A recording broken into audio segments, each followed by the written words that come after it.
Hello students, मैं रुद्रमूर्ति और Rudra physics classes में आप सभी का स्वागत है।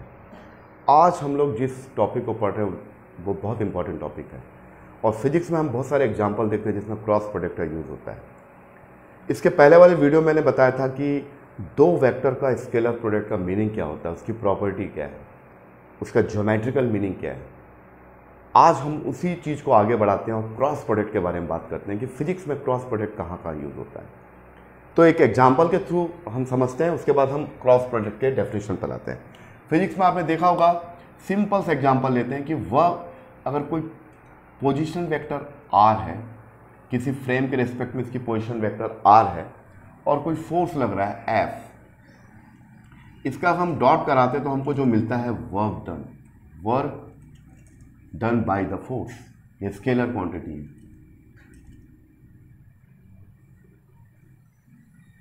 लेकिन अगर पोजीशन वेक्टर का फोर्स के रेस्पेक्ट में अगर हम क्रॉस प्रोडक्ट कराते हैं तो हमको मिलेगा फिजिक्स में डिफरेंट फिजिकल क्वांटिटी जिसका नाम है टॉर्क। तो टॉर्क एक फिजिकल क्वांटिटी है जो आर और एफ का वेक्टर प्रोडक्ट है, vector product of two vectors.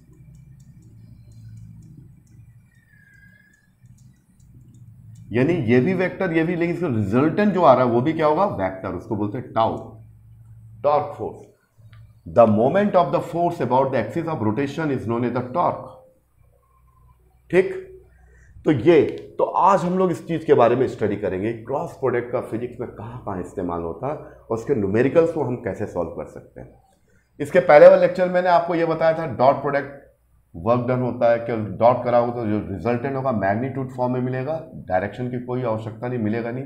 लेकिन आज हम लोग जो पढ़ रहे हैं वो है वेक्टर प्रोडक्ट, यानी दो वेक्टर का रिजल्टेंट भी वेक्टर होगा। और ऐसे फिजिक्स में बहुत सारी क्वांटिटी है, जैसे टॉर्क बताया, एंगुलर मोमेंटम भी यही होता है, आर क्रॉस पी।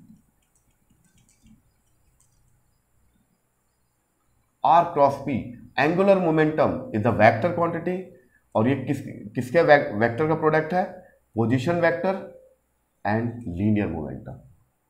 ठीक है, अब चलिए इसके मैथमेटिकल डेफिनेशन की ओर चलते हैं। ठीक है, तो मैथमेटिकल डेफिनेशन क्या है उसके बारे में हम बात कर लेते हैं। ये तो मैं आपको समझाया फिजिक्स में इस्तेमाल कहां होता है। अब चलिए, वेक्टर ए और vector B are two vectors, इसके बीच का एंगल थीटा है।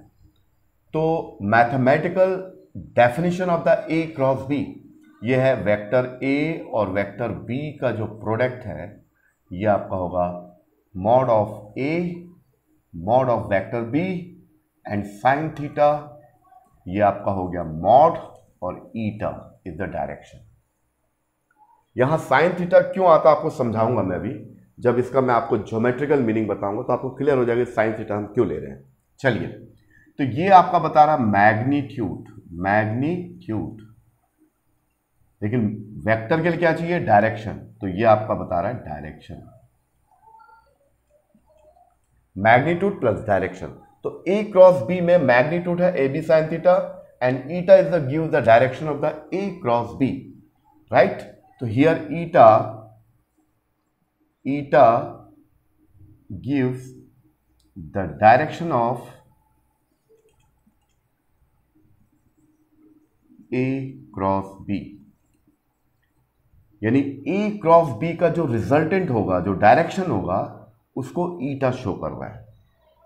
क्लियर। अब इसका डायरेक्शन को कैसे फाइंड आउट करते हैं, कैसे डिटरमाइन करते हैं, ये इसको the direction of A cross B can be determined with the help of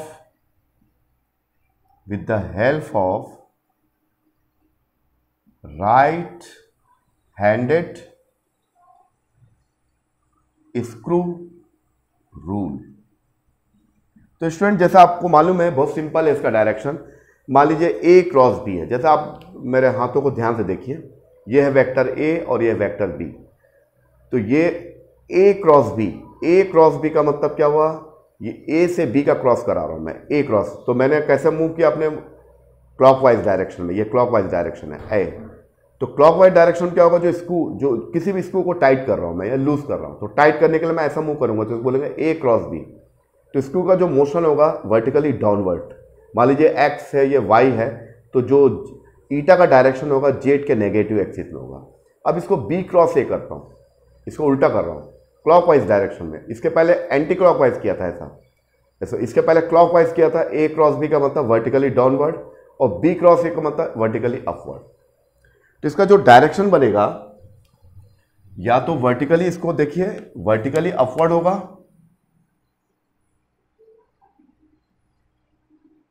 या तो फिर वर्टिकली डाउनवर्ड।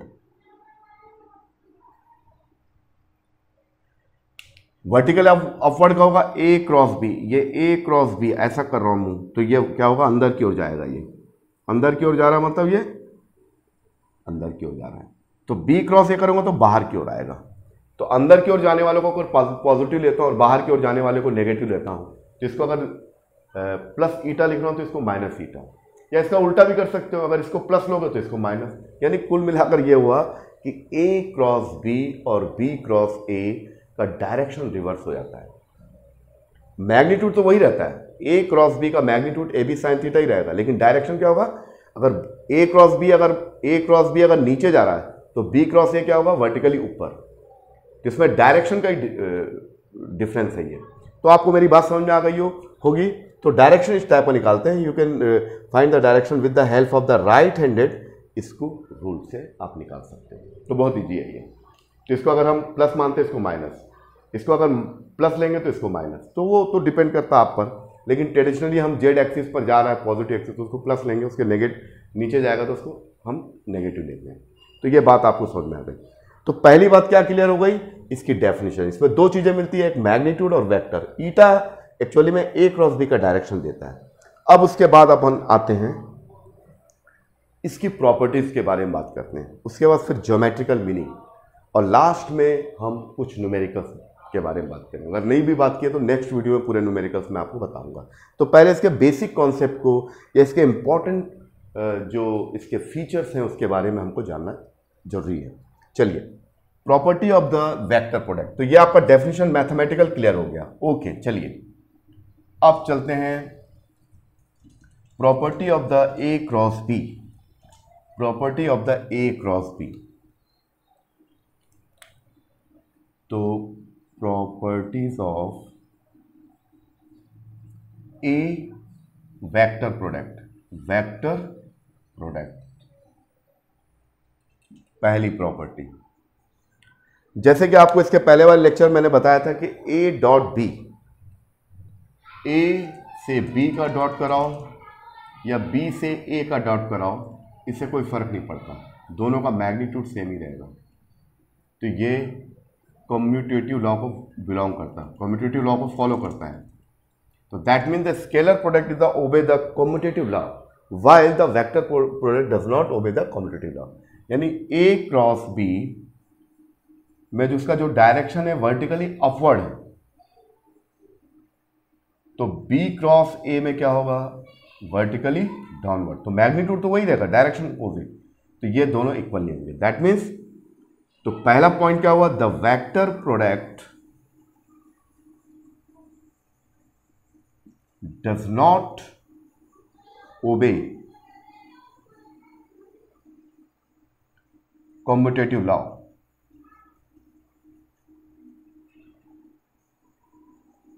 पहली बात तो ये हो गई, बहुत इंपॉर्टेंट चीज है। तो कभी कभी एग्जाम में आता है कि क्या आपका वेक्टर प्रोडक्ट कम्यूटेटिव लॉ को फॉलो करता है, तो आप लिखोगे नहीं करता। वो तो किसी को भी समझ में आया, क्योंकि डायरेक्शन इसका उल्टा हो रहा है।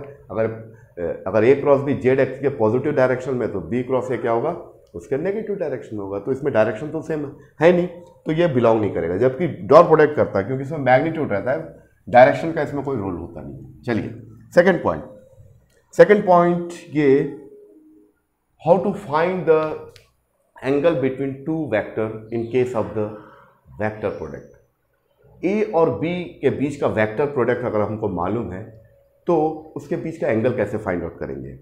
तो बहुत सिंपल है, देखिए वेक्टर ए और वेक्टर बी का जो क्रॉस प्रोडक्ट होता है ए B mod of A mod of B and sine theta और इसका जो डायरेक्शन होता है ईटा। लेकिन ए क्रॉस बी का अगर मॉड निकालूं मैं,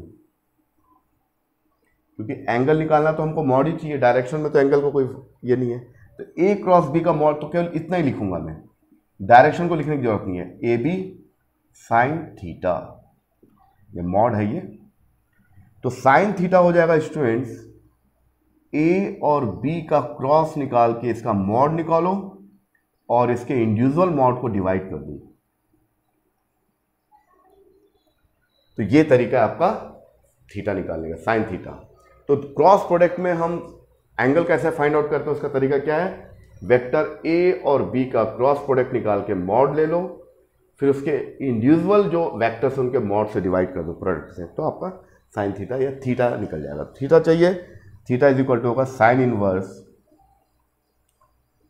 ए मॉड ए क्रॉस बी का mod and vector A and vector B.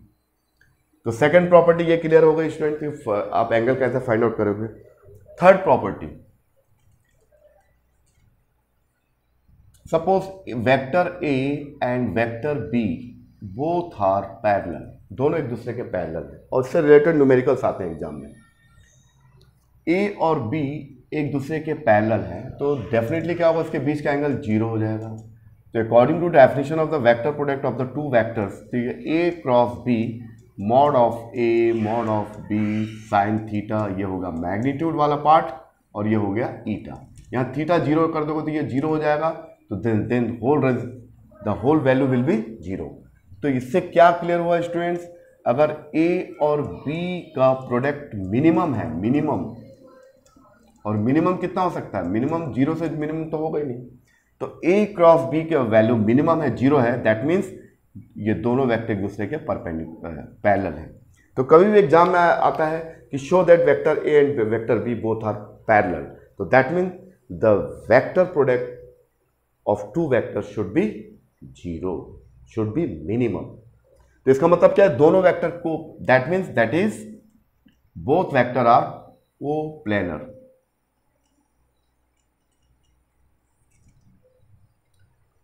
तीसरी प्रॉपर्टी ये हुई। चौथी प्रॉपर्टी क्या हो गई, हाँ अब इसी के बेसिस पे हम ये कर सकते हैं, चलिए आई से आई का डॉट कराते हैं, यानी ए क्रॉस ए क्या होगा, अगर कभी एग्जाम में आ गया ए क्रॉस ए क्या होगा, तो ए क्रॉस ए का मतलब दोनों के बीच का एंगल 0, ये भी वेक्टर वही है, उसी पर एक दूसरा वेक्टर, वो भी उसका डायरेक्शन और उसका मॉड सेम है, तो इनके बीच का एंगल 0, तो क्या होगा, ए क्रॉस ए ऑलवेज 0 होगा, या बी क्रॉस बी 0, यानी उसी वेक्टर का उसी वेक्टर से क्रॉस प्रोडक्ट क्या होगा, ऑलवेज 0। तो that is the important fact, यानी ए से ए का क्रॉस 0, बी से बी का क्रॉस 0, सी से सी का, या आर से आर का क्रॉस 0 अगर वेक्टर है तो ये बहुत इंपॉर्टेंट चीज है कि किसी भी वेक्टर का उसी वेक्टर के साथ जो क्रॉस प्रोडक्ट होता है इज ऑलवेज 0। तो इसी बेसिस पे आई जे के फॉर्म में लिखेंगे, मान लीजिए ये एक्स एक्सिस है, वाई है और ये जेड एक्सिस है, ये आई वेक्टर है, ये जेड वेक्टर और ये के वेक्टर है। तो इस डेफिनेशन से आई यूनिट वेक्टर आई का आई के साथ, जे का जे के साथ, के का के के साथ, इनका जो क्रॉस प्रोडक्ट होगा, इनका क्रॉस प्रोडक्ट होगा हमेशा 0 होगा, हमेशा 0। Clear students. तो थर्ड प्रॉपर्टी के बेस पे ये आपको क्लियर हो गया कि किसी भी वेक्टर का उसी वेक्टर के साथ क्रॉस प्रोडक्ट 0 होता है। लेकिन यही चीज अगर डॉट में लेंगे तो क्या होगा, ए डॉट ए, ये 0 नहीं होता, ए डॉट ए इज हमेशा ए स्क्वायर होगा, लेकिन ए से ए का क्रॉस क्या होगा, 0। ऐसा क्यों नहीं होता, क्योंकि ए और इसके बीच क्या होगा, ए डॉट ए का मतलब होगा mod of A and cos theta होता है, और यहां पर क्या होता है, मॉड ऑफ ए क्रॉस ए का मतलब होगा मॉड ऑफ ए एंड यहाँ पर साइन 0, तो यहाँ पर कॉस 0, तो कॉस 0 तो 1 0 होता ही नहीं है, तो 1 होता मैक्सिमम वैल्यू है, तो ये हमेशा क्या होगा, ए स्क्वायर हो जाएगा, और ये क्या होगा 0। तो दोनों में ये बुनियादी फर्क है। तो ए से ए का डॉट करने से कभी भी 0 नहीं होगा, क्या होगा, ए स्क्वायर हो जाएगा। लेकिन स्टूडेंट्स ए से ए का क्रॉस करा होगा तो 0 हो जाता है। क्यों होता है, according to definition of the scalar and vector product. तो आपका ये तीसरी प्रॉपर्टी हो गई। इससे न्यूमेरिकल आप देखोगे बहुत इजीली बना लोगे। पहले हम इसकी प्रॉपर्टी को डिस्कस कर रहे हैं। अगला प्रॉपर्टी, चलिए अगली प्रॉपर्टी क्या है? ये तो मिनिमम वैल्यू को हमने देख लिया कि दोनों एक दूसरे के पैरेलल हैं तो मिनिमम हो जाएगा या तो जीरो हो जाएगा। ठीक है, अब हम इसकी अगली प्रॉपर्टी की ओर जाते हैं, उसके बारे में बात कर लेते हैं। क्या अगली प्रॉपर्टी क्या है? देखिए अगली प्रॉपर्टी होगी, ये तो मैं fourth property of the vector product. Fourth property क्या है? देखिए हम जानते हैं, we know that A cross B, दो वेक्टर है, इनका क्रॉस प्रोडक्ट का मीनिंग होता है mod of A sine theta, A B sine theta, और ये डायरेक्शन ईटा। ये आपको समझ में आ गया। अच्छा, अब ये ए क्रॉस बी ये मैक्सिमम कब होगा? When sine theta is equal to maximum, और इसकी मैक्सिमम वैल्यू होती है 1 और theta is equal to pi by 2। यानी दो वेक्टर एक दूसरे के परपेंडिकुलर हैं, ऑर्थोगोनल हैं, तो उस कंडीशन में ए से बी का क्रॉस कराओगे तो ये जीरो नहीं होगा बल्कि क्या होगा? मैक्सिमम वैल्यू होगा। और ये कितनी हो जाएगा? कितना हो जाएगा? Mod of A mod of B sine theta sine 90 हो जाएगा ये, और ये डायरेक्शन ईटा। तो ये कितना हो गया? ये हो गया आपका मॉड ऑफ ए बी 1 हो गया, और ये ईटा। यानी ए क्रॉस बी का जो है इसका मैग्नीट्यूड होगा और डायरेक्शन होगा। ठीक है, पांचवी चीज। ठीक है, अच्छा इससे रिलेटेड क्या चीजें हैं? देखिए अब ये X Y plane, X Y और जेड है स्टूडेंट्स। ये हो गया आई और ये हो गया जे, ये हो गया के। तो साइक्लिक ऑर्डर में लेते हैं आई जे के, क्योंकि ये कॉम्यूटेटिव लॉ को फॉलो नहीं करता, मतलब इसका रिवर्स करोगे तो क्या हो जाएगा? साइन चेंज हो जाएगा। तो आई क्रॉस आई, जे क्रॉस जे, के क्रॉस के, ये तो जीरो होता है, मैंने आपको बताया भी। लेकिन आई से जे का क्रॉस प्रोडक्ट क्या होगा? आई क्रॉस जे, के हो जाएगा। क्या हो जाएगा? के। ये क्यों हो जाएगा? देखिए मैं बता रहा हूं, आई क्रॉस जे ये हो जाएगा mod of I mod of j, और ये इनके बीच का एंगल 90 डिग्री, 90 डिग्री होगा ये 90 डिग्री, तो साइन 90 और इसका यूनिट वेक्टर ईटा। तो आई क्रॉस जे हमेशा क्या होगा? 1 1 1, ये पूरा 1 हो गया ईटा। तो आई क्रॉस जे ये हो जाएगा आपका 1 ईटा, और इसका जो डायरेक्शन होगा, इसका डायरेक्शन क्या होगा? जैसे मैंने आपको बताया था ए क्रॉस बी का डायरेक्शन क्या होता है? ये वेक्टर ए है, ये वेक्टर बी है, ये है वेक्टर ए, ये वेक्टर बी। तो ए क्रॉस बी या बी क्रॉस ए का डायरेक्शन हमेशा इन दोनों के परपेंडिकुलर होता है, हमेशा या तो वर्टिकली डाउनवर्ड जाएगा ऐसा, या तो वर्टिकली अपवर्ड, ठीक इसके परपेंडिकुलर। इन दोनों एक दूसरे के परपेंडिकुलर हो भी सकते हैं, नहीं भी हो सकते हैं, लेकिन हमेशा जो थर्ड वेक्टर होगा ए क्रॉस बी का जो वेक्टर होगा eta, eta is always perpendicular to A cross a and b. A and B may be perpendicular और मे नॉट बी परपेंडिकुलर। तो ये दूसरा इंपॉर्टेंट चीज है। तो that means the direct eta is always perpendicular to A, vector A and vector B. Vector A और vector B के perpendicular हमेशा होगा ये इस टाइप का है, या तो ऐसे जाएगा, तो इसी को मैं दिखा रहा हूं, या तो ये या तो ये। तो eta is always perpendicular to A cross B. ये ए और बी एक दूसरे के परपेंडिकुलर हो भी सकते, नहीं भी हो सकते, लेकिन जो थर्ड वेक्टर आएगा ए क्रॉस बी का, वो हमेशा क्या होगा? परपेंडिकुलर होगा ए एंड बी। ठीक है स्टूडेंट्स, क्लियर? तो ये जो ईटा होगा ये एक्स एक्सिस में, ये वाई एक्सिस में है, तो ये जो थर्ड वेक्टर होगा इन दोनों के परपेंडिकुलर, तो दोनों के परपेंडिकुलर वेक्टर क्या होगा? के वेक्टर। तो आई क्रॉस जे करेंगे तो क्या आएगा? के वेक्टर। फिर जे क्रॉस आई करेंगे तो क्या होगा? जे क्रॉस के करेंगे तो क्या होगा? जे वेक्टर। एंड के क्रॉस आई करेंगे तो क्या होगा? सॉरी, कि जे क्रॉस ये हो जाएगा आपका आई, and k cross I equals to ये है आपका आई जे के। तो ये आप ऐसा देख लीजिए, आई क्रॉस जे किया जाएगा, आई क्रॉस जे के, j cross k i, and k cross i is equal to j. इसको रिवर्स करोगे तो क्या हो जाएगा, ये होगा j cross i equal to minus k. ये तो आपको मालूम है क्योंकि ये कॉम्पिटिटिव लॉ को फॉलो नहीं करता है, इसका मैग्नीट्यूड तो वही रहेगा लेकिन डायरेक्शन क्या होगा, रिवर्स हो जाएगा ये। तो जे ये हो जाएगा आपका k cross j equal to minus i. तो यहां पर अगला जो प्रॉपर्टी आपको समझ में आ गया कि दो वेक्टर ए और बी के बीच का एंगल 90 डिग्री है, तो उस समय ए क्रॉस बी का जो मैग्नीट्यूड है वो सबसे ज़्यादा होगा क्योंकि उस कंडीशन में उसके बीच का एंगल 90 डिग्री होगा और sine 90 degree is equal to maximum. और उसका डायरेक्शन क्या होगा, अगर ये एक्स एक्सिस में ये वाई, तो जो थर्ड वेक्टर होगा ए क्रॉस बी का या आई क्रॉस जे का, वो थर्ड वेक्टर कहाँ होगा, ये आई और ये जे है, तो ये कहाँ हो जाएगा, ये आपका ए हुआ, ये बी हुआ, तो ईटा हमेशा परपेंडिकुलर होता है। तो the direction of the eta is always perpendicular to vector A and B. Vector A and B may be perpendicular और may not be perpendicular. A और बी परपेंडिकुलर हो भी सकते हैं, नहीं भी हो सकते, लेकिन जो थर्ड वेक्टर आएगा eta is always perpendicular to vector A and B. ये चौथी बात हो गई। तो इससे हमको क्या क्या क्लियर हो गया कि आई से जे का क्रॉस करेंगे तो जीरो नहीं आएगा, बल्कि क्या होगा, मैक्सिमम वैल्यू होगा और वो जे डायरेक्शन के डायरेक्शन होगा। तो ये चीजें आपको न्यूमेरिकल में काम आएंगी।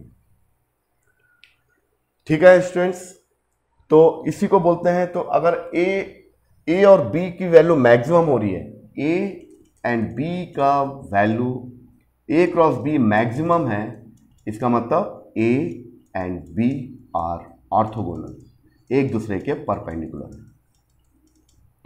ए और बी का वैल्यू मिनिमम हो रहा है यानी जीरो हो रहा है, that means vector A and vector B are parallel.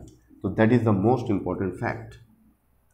अगर ए से बी का क्रॉस कराने से मैक्सिमम वैल्यू आ रहा है, इसका मतलब A and B both are orthogonal, एक दूसरे के परपेंडिकुलर है।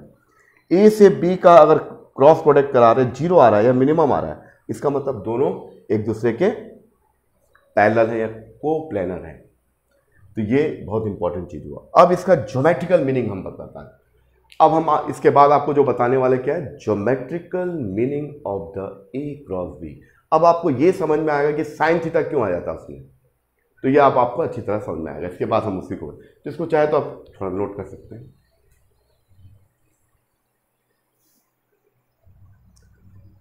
चलिए स्टूडेंट्स, अब हम लोग ए क्रॉस बी को निकालने का तरीका बताते हैं। बहुत ईजी, आपको मालूम होगा, फिर भी निकाल के दिखाते हैं, फिर उसके बाद ज्योमेट्रिकल मीनिंग देखेंगे।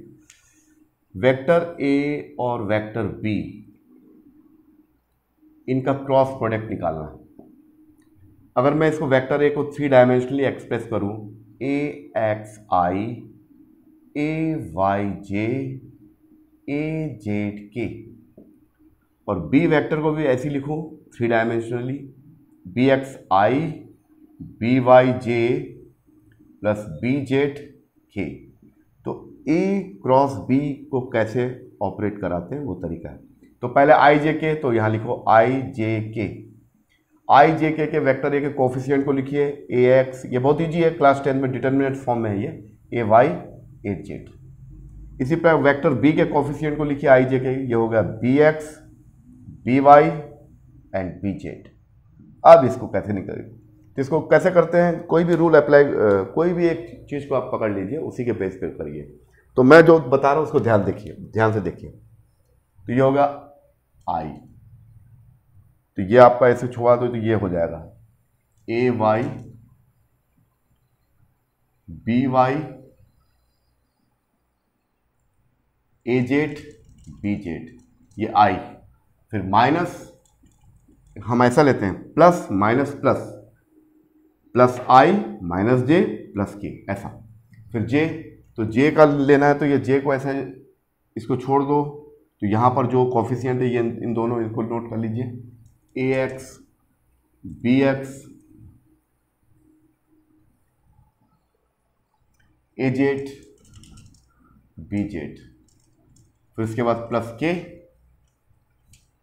के का मतलब ये, इसको आप छोड़ेंगे, बाकी ये कोफिशिएंट को लिखेंगे, तो ये होगा ए x B x a Y B Y, बस हो गया। अब इसको हमेशा यहाँ से यहाँ मल्टीप्लाई करेंगे, फिर माइनस, उसके बाद ये हमेशा इसको पहले करते हैं। चलिए, तो ये कितना होगा आई, ये होगा ए वाई बी जेड, फिर माइनस, फिर इसको मल्टीप्लाई करके लिखेंगे ए जेड बी वाई, फिर माइनस जे, इससे इसको मल्टीप्लाई करिए तो ए एक्स बी जेड, फिर माइनस, फिर ये इसको ए जेड बी जेड माइनस ए जेड बी जेड, ए जेड बी एक्स होगा ये, ठीक। फिर इसके बाद प्लस के, फिर ये a x B y minus b x a y. तो इस तरीके से हम ए क्रॉस बी का वैल्यू निकाल सकते हैं। तो उसमें जो भी रिजल्टेंट आएगा फाइनली क्या होगा, उसमें वेक्टर फॉर्म में आई जे के फॉर्म में आएगा, ठीक है। तो ए क्रॉस बी को निकालने का तरीका ये बहुत सिंपल है। न्यूमेरिकल जब हम आपको बताएंगे तो आप वैसे भी इसको बना लोगे, ठीक है। तो ए क्रॉस बी का ये पैटर्न आपको क्लियर होगा। अब इसका ज्योमेट्रिकल मीनिंग देखते हैं स्टूडेंट, इसका ज्योमेट्रिकल मीनिंग क्या है। तो ये आपको क्लियर हो गया होगा कैसे निकालते हैं। आई का निकालना है तो ये कोफिशिएंट लिखेंगे, जे का लिखना है तो इसको छोड़ के यहाँ वाले कोफिशिएंट को लिखोगे, फिर के का लिखना है तो यहाँ को छोड़ दोगे, बाकी यहाँ के लिखोगे। तो उसके बाद आई को हम पहले प्लस लेते हैं, फिर I plus I minus J plus K, ऐसा करके इसको सॉल्व करोगे। चलिए, अब इसका geometrical interpretation of the A cross B, that is the most important. तो स्टूडेंट लोगों को समझ में आता है कि साइन थीटा क्यों लिया जा रहा है, तो अभी आपको समझ में आ जाएगा। तो अब हम आपको जो बताने वाले हैं स्टूडेंट्स, वो आपका है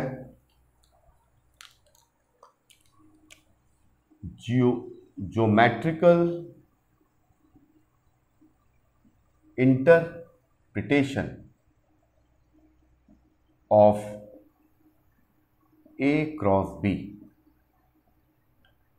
और ये किसके इक्वल होता है आपको बताऊंगा मैं, और आपको समझ में आ जाएगी साइन थीटा क्यों लिया जा रहा है। अब ये आपको क्लियर होगा। चलो, ये है वेक्टर ए जिसको ओपी के थ्रू रिप्रेजेंट कर रहा हूं। ये है वेक्टर बी, ओ क्यू लिख देते हैं और इसको हम वेक्टर बी, ठीक है स्टूडेंट। इनके बीच का एंगल थीटा है। इसको थोड़ा कंस्ट्रक्शन करो, इसको आगे बढ़ाओ, ये ठीक है, इसको सीधा लाइन खींच दो, ठीक है। अच्छा, अब यहां पर देखिए, यहां से मैं परपेंडिकुलर ड्रॉ कर रहा हूं मैं, तो ये ओ एन लिखूंगा मैं। Q N is the perpendicular on O P. इस लाइन पर ये परपेंडिकुलर है क्यू एन, ठीक है। ये 90 डिग्री होगा, ये थीटा है, ठीक है। सबसे पहले हम बताते हैं कि ए क्रॉस बी का मीनिंग क्या होता है। ए क्रॉस बी का मीनिंग होता है mod of A mod of B sine theta, या तो सीधा लिखा करो ए बी साइन थीटा, ये मॉड ही होगा, और ये ईटा, सबसे आसान तरीका, ठीक है। इसका अगर हम मॉड लेंगे the magnitude of the A cross B, तो डायरेक्शन का कोई मतलब नहीं है, तो ए बी साइन थीटा होगा। अगर आप ध्यान से देखोगे स्टूडेंट्स, तो यहां वेक्टर ए का जो मैग्नीट्यूड, वेक्टर ए का मैग्नीट्यूड किस डायरेक्शन में, ओपी।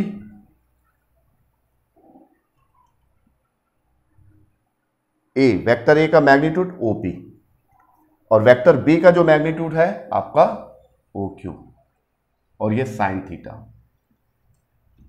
ये ए क्रॉस बी का मॉड हो गया, ठीक है स्टूडेंट्स। ए क्रॉस बी का मॉड हुआ ये। अच्छा, अब देखिए इस ट्रायंगल को यूज करिए। यहां पर ध्यान से देखिए, ये किसके इक्वल है, देखिए ध्यान दीजिए। तो in triangle O N Q, in triangle O N Q, तो साइन थीटा कितना होगा, देखिए sine theta is equal to Q N upon O Q.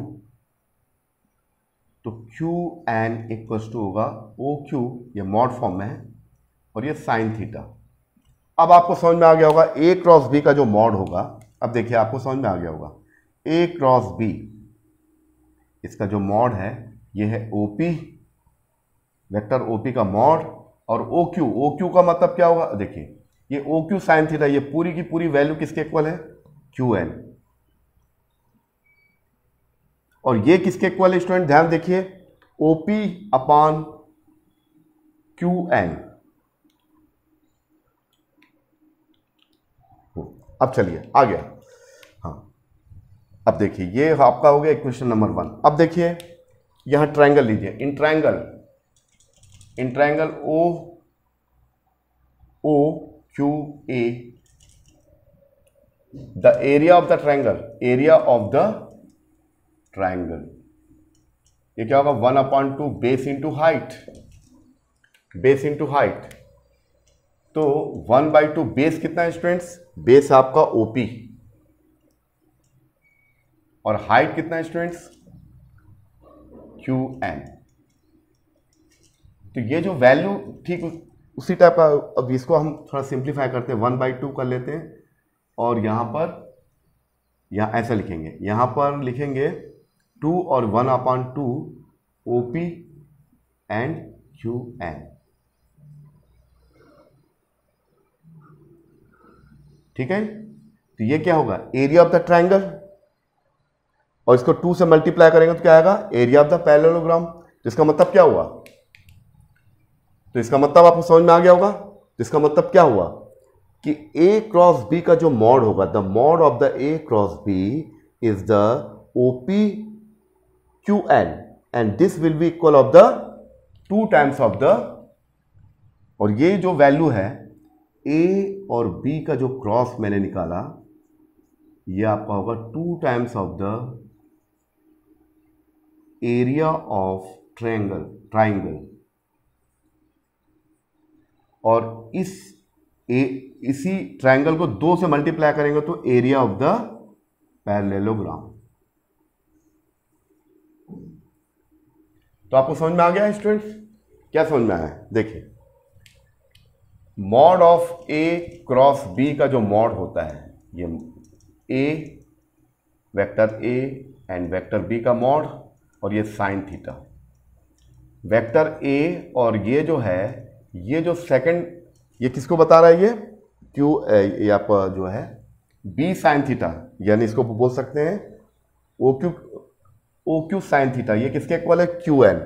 तो ये आपका हो गया बेस अपॉन हाइट, ये एरिया ऑफ द ट्रायंगल, और इसको 2 से मल्टीप्लाई कर दो, इसको इस टाइप का लिख सकते हैं। 1/2 किया, 2 से मल्टीप्लाई किया तो area of the triangle, area of the triangle को 2 से मल्टीप्लाई कर दो तो एरिया ऑफ द पैरेललोग्राम। तो कुल मिलाकर क्या है इसका कंक्लूजन? क्या है कि A क्रॉस B का जो the mod of the A cross B is equal of the area of the parallelogram. यानी किसी भी पैरेललोग्राम में जिसके 2 साइड को हमने, जिसके 2 एडजेसेंट साइड को मैंने एक्सप्रेस किया है A और B के थ्रू, उनका जो total area of the parallelogram will be equal of the mod of the A cross B। तो फाइनली हम क्या लिखेंगे? देखिए स्टूडेंट्स, तो इसका मतलब क्या निकला?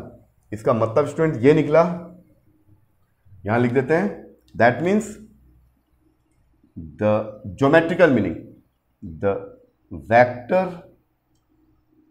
Product of 2 vectors is equal to the area of parallelogram,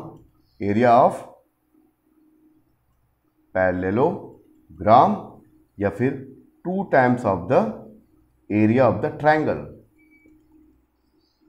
यानी किसी भी हम अगर if any 2 vectors are represented by, if 2 vectors are represented by the adjacent side of the 2 parallelogram, तो इस पैरेललोग्राम का जो टोटल एरिया होगा, the total area of the parallelogram will be equal of the mod of A cross B। तो that is the geometrical meaning of the A cross B। या उस parallelogram का just, या फिर इस पैरेललोग्राम में जो ट्रायंगल बन रहे हैं, उस 2 ट्रायंगल को दोनों को अलग अलग निकाल के, या एक ट्रायंगल का एरिया निकाल के 2 से मल्टीप्लाई कर दोगे, तब भी क्या होगा? वो किसके इक्वल होगा? Mod of A cross B। तो अब आपको समझ में आ गया कि इसमें साइन थीटा क्यों लेते हैं? इसकी वजह से लेते हैं, क्योंकि इसका जो, ये देखिए A क्रॉस B में साइन थीटा आया। अब ये जो साइन थीटा जो होता है, जो OQ साइन थीटा, ये किसके इक्वल होगा? QN। तो QN, और ये बेस है OP, तो एरिया ऑफ द ट्रायंगल, इसको 2 से मल्टीप्लाई कर दोगे तो एरिया ऑफ द पैरेललोग्राम। तो कुल मिलाकर क्या होगा? A क्रॉस B का जो मॉड होगा, the mod of the A cross B will be equal of the area of the parallelogram. तो किसी भी पैरेललोग्राम का अगर एरिया निकालोगे तो वो ए क्रॉस बी के इक्वल होता है, इसका मतलब ये हुआ। या फिर किसी भी पैरेललोग्राम में जो ट्रायंगल है, ट्रायंगल का एरिया निकाल के उससे 2 से मल्टीप्लाई कर दोगे तो this will be equal of the mod of the A cross B. तो स्टूडेंट आपको क्लियर हुआ। तो वेक्टर प्रोडक्ट में क्या क्या चीजें फिर से शॉर्ट में रिपीट कर देते हैं, हमारा जो लेक्चर है फिर हमारा कंप्लीट होगा, फिर आपको न्यूमेरिकल ही बताना रह जाएगा। तो फिर से एक बार शॉर्ट में लिख देते हैं क्या क्या बातें मैंने आपको बताई, और उसको शॉर्ट में रिवाइज कर लेते हैं और आपको क्लियर हो जाएगा। फिर उसके बाद हम न्यूमेरिकल प्रॉब्लम की ओर चलेंगे। तो कौन कौन सी बातें बताया मैंने आपको शॉर्ट में बता रहा हूं, इसको भी मिटा देते हैं। चलिए, तो ये पूरा क्लियर हो जाएगा स्टूडेंट्स आप लोग को। देखिए, जो इंपॉर्टेंट चीज क्या है कि ए और बी का जो क्रॉस प्रोडक्ट होता है, ए बी साइन थीटा और ये ईटा। ईटा क्या बताता है? Eta is gives the direction of the A cross B. इसी को बी क्रॉस ए लिखूंगा स्टूडेंट्स, तो ये क्या होगा? मॉड तो वही रहेगा A B sine theta, but direction क्या होगा? यहां पर माइनस ईटा ऐसा लिखेंगे। तो पहला इंपॉर्टेंट चीज ये। सेकंड चीज क्या हुआ कि ए क्रॉस बी और बी क्रॉस ए ये दोनों इक्वल नहीं होते हैं। दैट मीन्स ये कॉम्यूटेटिव लॉ को फॉलो नहीं करता है। तीसरी प्रॉपर्टी, ए से ए का क्रॉस कराया जाए तो हमेशा 0 आएगा, ठीक है? या किसी भी वेक्टर का उसी वेक्टर के साथ क्रॉस कराओगे, बी क्रॉस बी, ये हमेशा 0 होगा। That means both are parallel, both are parallel. ये सब न्यूमेरिकल में काम आएंगे आपको। या ए और बी का जो प्रोडक्ट है वो मिनिमम है, और मिनिमम कितना हो सकता है? 0। That means A and B are parallel to each other. That means both vector the coplanar vectors. तीसरी बात। चौथी बात क्या बताया स्टूडेंट्स? इसको रिवाइज कर लीजिए, बहुत इंपॉर्टेंट है ये। ए और बी का जो प्रोडक्ट है वो मैक्सिमम है। इसी कॉन्सेप्ट को हम लोग यूज करके अपन क्या कर सकते हैं? आई से आई, जे से जे, के से के, इनका क्रॉस प्रोडक्ट क्या होगा? Always will be 0। और ए क्रॉस बी मैक्सिमम कब होगा? तो इसका है ए बी, जब साइन थीटा 90 हो, यानी ए बी, और ये ईटा। ईटा डायरेक्शन बता रहा है। इसको आई जे, आई और जे का क्रॉस क्या होगा? ये साइक्लिक ऑर्डर में रहता है, आई जे के, आई क्रॉस जे के हो जाएगा। फिर जे क्रॉस के, जे क्रॉस के, ये हो जाएगा आपका आई। फिर के क्रॉस आई, के क्रॉस आई, के क्रॉस आई जे। इसका रिवर्स करोगे तो जे क्रॉस आई इक्वल टू हो जाएगा माइनस के, and k cross j equal to हो जाएगा minus I, and I cross के इक्वल टू हो जाएगा माइनस जे। तो जब न्यूमेरिकल में आएगा ए क्रॉस बी, दोनों वेक्टर एक दूसरे के पैरेलल है तो 0 प्रूव करोगे, या मिनिमम है तो पैरेलल है तो 0 प्रूव करोगे, और जब ये एक दूसरे का परपेंडिकुलर, तो that means vector A and vector B are perpendicular. That means a is perpendicular to b और b is perpendicular to a. That means both are orthogonal, एक दूसरे के परपेंडिकुलर है। तो जब भी परपेंडिकुलर करना है तो उनके बीच का एंगल 90 डिग्री होगा, और ए डॉट बी, जो ए डॉट बी है, सॉरी ए क्रॉस बी मैक्सिमम वैल्यू होगा ए बी साइन थीटा। तो आई क्रॉस जे कितना हो जाएगा? आई क्रॉस जे इक्वल हो जाएगा mod of I mod of J sine 90, और इसका जो आई 1 1 1, तो ये हो जाएगा ईटा, ये होगा 1, मॉड उसका 1 और ईटा डायरेक्शन, जैसे मैंने बताया ईटा का जो डायरेक्शन होता है हमेशा eta is always perpendicular to the a and b. A और बी वेक्टर के ठीक परपेंडिकुलर, ये और ए और बी है तो इसके ठीक परपेंडिकुलर इस पॉइंट से, ये ऐसा या तो नीचे होगा या तो ऊपर होगा, यानी ये हमेशा परपेंडिकुलर होगा। इसके भी परपेंडिकुलर है, इसके भी है, ये दोनों एक दूसरे के परपेंडिकुलर हो भी सकते हैं, नहीं भी हो सकते, but the eta is always perpendicular to the A vector A and vector B. ये हुआ। अगर बीच का एंगल निकालना है तो आप क्या करोगे कि ए क्रॉस बी निकालना है, तो क्या ये भी बहुत इंपॉर्टेंट है। तो ये होगा ए बी साइन थीटा और ये ईटा, इसका मॉड निकालेंगे क्या होगा, ए क्रॉस बी का जो मॉड होगा ये होगा mod A B sine theta, और ये आपका हो जाएगा sine theta is equal to हो जाएगा vector mod of vector A cross B और वेक्टर ए का मॉड वेक्टर बी का। तो ये चीज़, तो इतनी चीज़ें, और इसका मल्टीप्लाई, इसका जो है ए क्रॉस बी को अगर 3 डायमेंशनली एक्सप्रेस किया गया तो उसका ए क्रॉस बी कैसे निकालते हैं, आई जे का मैंने आपको बताया। तो ये है आपका ए क्रॉस बी। फिजिक्स में इसका बहुत ज़्यादा इस्तेमाल होता है, खासकर रोटेशनल मोशन में आपको मिलेगा, क्लास 12 में भी मिलेगा। क्लास 12 में एक एग्जाम्पल देखिए, आपको बता रहा हूँ, इसको मिटा देते हैं, चलिए ये मिटा रहा हूँ। क्लास 12 का एक एग्जाम्पल ले लेते हैं, देखिए बहुत बढ़िया, आप क्लास 12 में पढ़ रहे हो तो देखिए लॉरेंज फोर्स के बारे में। अगर कोई ये मैग्नेटिक फील्ड है, कोई मैग्नेटिक फील्ड है, इसमें कोई चार्ज पार्टिकल मूव कर रहा है जिस पर चार्ज q है, इसका मास m है, तो इस पर कितना फोर्स एक्ट होगा, the force will be q v cross b। तो वेलोसिटी वेक्टर को फील्ड मैग्नेटिक फील्ड वेक्टर से क्रॉस कराने के बाद स्केलर से मल्टीप्लाई करोगे, this will be equal of the force, जिसको बोलते हैं when the charge particle is moving in presence of the magnetic field, the force will be F is equal to Q the scalar V cross B। यानी velocity से B का cross कराओगे, फिर scalar product से multiply करोगे, then force मिलेगा। तो ये आपका हो गया magnetic force in a moving charge particle. तो स्टूडेंट्स आपको समझ में आ गया होगा, इसकी प्रॉपर्टी मैंने 5-6 ठो बताई और बहुत सारी चीज़ें बताई।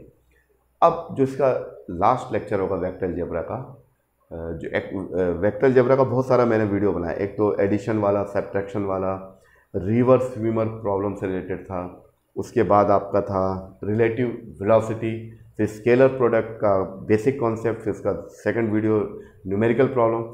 सेम वही है, आज मैंने आपको वेक्टर प्रोडक्ट का मीनिंग बताया, इसका ज्योमेट्रिकल मीनिंग बताया, यानी किसी भी वेक्टर को किसी भी पैरेललोग्राम के 2 साइड के रूप में एक्सप्रेस कर रहे हैं, तो उस पूरे पैरेललोग्राम का जो एरिया होगा, the area of the parallelogram will be equal of the A cross B.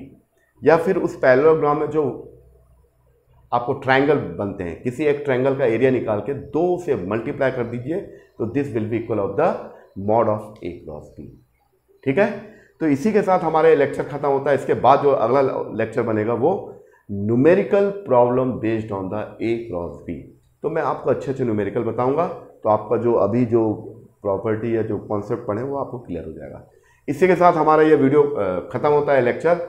अगर आपको ये वीडियो पसंद आए तो इसको शेयर और सब्सक्राइब करिए और लाइक भी करिए, और अपने जैसे बहुत सारे स्टूडेंट होंगे जो तैयारी कर रहे होंगे, अभी तो काफ़ी क्लासेस भी नहीं चल रही है, तो आप टोटली खाली होंगे, तो ऐसे वक्त में क्या अपने दोस्तों को भी इसको शेयर करिए, वो भी इसका बेनिफिट उठा सकते हैं।